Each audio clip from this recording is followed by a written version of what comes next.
Welcome to the WME Term Software Tutorial video series.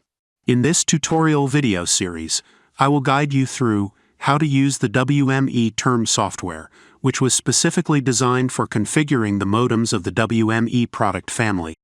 Each video episode will take you step by step, starting with the basic features and progressing to advanced features.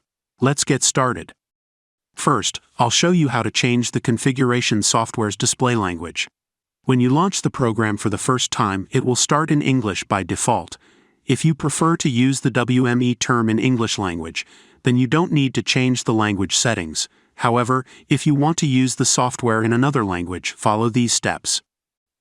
After you have entered and logged into the WME term application, the first step is to select the type of your modem. I have a WME2S modem, so I'll choose that tile from the screen. If you have a different type, just select the appropriate modem. Then go to the top menu and select the Settings option. And there choose the Edit Settings item. Or simply just click on the gears icon. On the page that appears under the General tab, you can set the desired display language at the desktop language title. Click the drop-down menu and select the preferred language from the list. Then, click to the Save button at the bottom.